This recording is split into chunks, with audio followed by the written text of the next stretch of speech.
Welcome back to the Dry Fasting Club. Today, we're going to be talking about coffee and how it can help you with your fasting, and specifically with the dry fast, because things change a little bit when it is a dry fast. If you've been following my work, you'll remember that I highly advise lowering or eliminating caffeine before a dry fast, especially if you drink high amounts. Withdrawal symptoms are on par or even worse than the keto flu symptoms. Once you stack them together, you've bought yourself a one-way ticket to Pain Town. This doesn't mean that I will always eliminate caffeine. In fact, if you're experienced in dry fasting or meet the required criteria, calculated caffeine ingestion at the right times can make your dry fast more powerful and easier. Without going into too much detail, because trying to give you a standard answer is next to impossible when it comes to things like fasting. Dry fasting is like chess. To each person, it has a near infinite amount of possibilities. I can only give you ideas and show you tips and tricks that I've used and the science behind them. And then if I were to actually give someone advice, I'd have to actually know specific information about them to give a calculated response. Okay, so before we continue, a few things that we have to keep in mind. Like I mentioned earlier, if you're an caffeine addict, you need to lower the dose because the withdrawal is going to kill you. It will break your fast. But when it comes to coffee and caffeine, there are some things that we have to consider right off the bat. We have to think about cortisol levels. We have to think about neurotransmitters. We have to think about dehydration, the gut, how it affects our digestive system. So I'm going to talk about catecholamides, which are basically neurotransmitters. And we're going to talk about how it affects our nervous system. We're going to talk about coffee and free fatty acids. There's some really good studies here. And I think when it comes to caffeine, if you've been fasting for a while, you've probably heard everything about it. You've heard the pros, the cons, the middles. You've heard it's great for you. You've heard it's bad for you. So we'll talk about that a little bit. And also we'll talk about caffeine withdrawal and the ketosis shift. So first we're going to start with coffee and catecholamides when fasting. So I'll pull something up here that I have.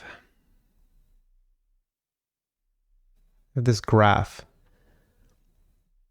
The dose response for coffee, and it comes from this study, the mode of action of caffeine on catecholamine released from perfused adrenal glands of a cat.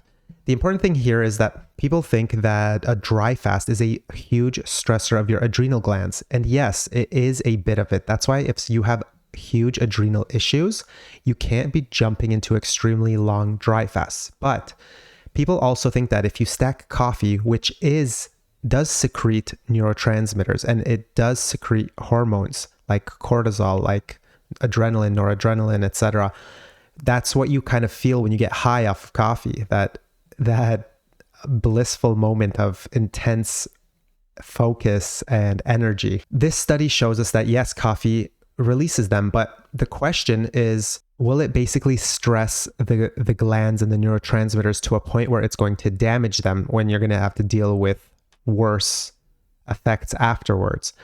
But in this study, we basically see that it releases adrenaline and noradrenaline at a 1-to-1 ratio, and it shows that it depletes calcium. So if we're going to try and be as safe as possible and still ingest some caffeine in the beginning of a dry fast, you want to make sure that you're also supplementing, maybe when you're taking your espresso, with some extra calcium. Okay, but when it comes to stress with the caffeine and stress on your adrenals and stress on your neurotransmitters, we have this study. Fasting induces a form of autonomic synaptic plasticity that prevents hypoglycemia. So other than that very interesting title that shows us why you don't really have to worry about going hypoglycemic on a fast, this study basically shows us that the synaptic plasticity and secretory capacity is not affected, and in fact it is strengthened. So we see that synaptic strength goes up on a fast. And the conclusion in the study actually says that fasting does not alter the adrenal catecholamine secretory capacity. Even though it does excrete more, think of fasting as weightlifting for your brain and your neurotransmitters. Then the next thing we have is caffeine and free fatty acids. So you know that you've probably heard over the years that caffeine is an autophagy inducer. And you've probably heard the same thing for green tea. And you've always wondered, like, should I fast and have green tea and coffee? Obviously, it's not that bad. Then you'd go off on the other side and read how people say that coffee is bad for your digestive system, how it stimulates you too much and it throws you out of a fast and you shouldn't have even 5 calories. It's become quite common knowledge that caffeine actually releases free fatty acids, ketones. So we have a study here called Caffeine Intake Increases Plasma Ketones. And it was from the University of Toronto. I had the draft here. And we see that plasma-free fatty acids go up after caffeine intake. We see that we have the C5 is 3 cups of coffee being given, and the C2.5 is, I think, 1.5 cups of coffee. And then we have the control group, and they were also given a bit of a breakfast. So they were actually fasted for 12 hours. They would come in the morning to the lab, and there was a control group. There was a small coffee and a big coffee group. And you could see that the ketones in the blood actually went down in the beginning and then went right back up. And I think there's a bit of a flaw in the study, because if you're going to give people food and spike the insulin response, then obviously it is going to lower free fatty acids in the blood. But it looks here that the rebound is actually intense, like really fast. So I would like to see a study that actually keeps people fasted and gives them coffee fasted and seeing how much it can skyrocket free fatty acids. And what that means, and I can even see here a better comparison. And we see the different ketones here, beta hydroxybutyrate, acetoacetate, which is great. And something to notice is that 1 coffee or 3 coffees, almost barely any difference. So obviously keep it low. That just makes sense, and keep it safe. So knowing now that caffeine causes release of more ketones, what does this mean for fasting and the keto flu? Well, more steady transition to ketones, which helps you regulate the glucose crash by promoting gluconeogenesis. This speeds up ketone production too, mimicking the alternate strategy that I've talked about before, where you prepare for a dry fast by including high amounts of coconut oil / MCT oil. And if you want to go even crazier and min-max, then you also want to take butyric acid for its synergistic effects. Think of this as a potential bridge between the 2 states of energy production, glycolysis and ketolysis, and I talk about that a lot. So what's the whole point of this? Because obviously the easiest thing to do is to not take in anything, so you don't have to worry about any complications, and that is the purest way of doing it. And yes, there is always a chance that our body knows best and it's better to keep it simple, but there are ways to hack this a little bit, and I think they are safe enough for people that have more experience with dry fasting. If you're new, you really should keep it simple and get your body fully accustomed to what a real pure dry fast is. But once you start playing around with them more often and you see how your body reacts to it, you might notice that having a little bit of caffeine is very interesting. So obviously, if you mix caffeine withdrawal with the ketosis shift that people go through, it's going to be really hard for you. So to minimize that, you want to get off of caffeine for about a week in advance. But here's the hack. You can get off of it or really minimize it in the lead up to the dry fast, but then bring in just tiny amounts on like your day 1 and 2. I personally do not ingest any caffeine after 36 hours. And the way I do it is I'll have an espresso in the morning, and literally that is it. Sometimes I'll also take a tiny sip of water with some vitamin B and C, and I might prep with like a magnesium, but most likely not. I've already been taking magnesium the days leading up to it. Okay, but we have to take into consideration water levels. Some people drink a cup of coffee on their fast.